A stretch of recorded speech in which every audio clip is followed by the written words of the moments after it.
study examined how states provide services and supports under the Home and Community-Based Services Medicaid waiver for individuals with autism and their family. We looked at both children and adults, and we looked nationally. We looked at every state at Medicaid waivers to see what types of waiver-based services are they providing people with autism.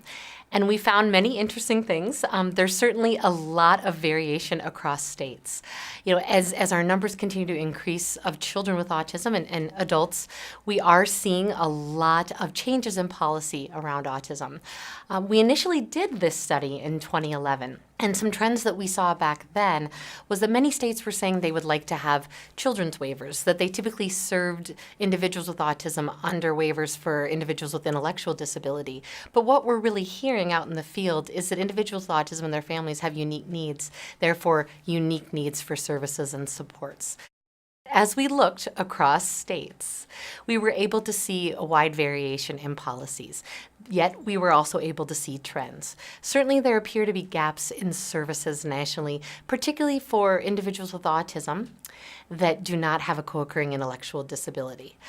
We continue to need more waiver-based services for adults with autism that do not have an intellectual disability. An area of growth that we see are certainly children's waivers. When we first did this study back in 2011, many states were hoping to get ASD or autism waivers for children.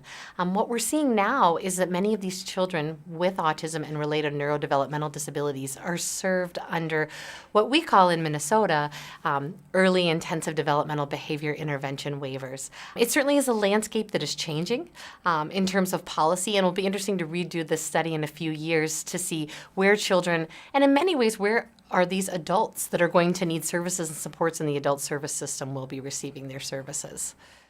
The current study really represents a system in transition. As we have more advocacy around autism and the need for specific services and supports, we're also seeing a system change in response to those needs. We know that children need early intervention services, so we need policy and supports such as the EIDBI, Early Intensive Developmental Behavior Intervention benefit, that can reach children at birth all the way to age 21. We also are seeing that we really need to look more closely at the policy landscape in terms of how we're serving adults with autism. Are we helping them through key transitions in life? Are we providing waiver-based services through the adult years specific to the needs of individuals and adults with autism?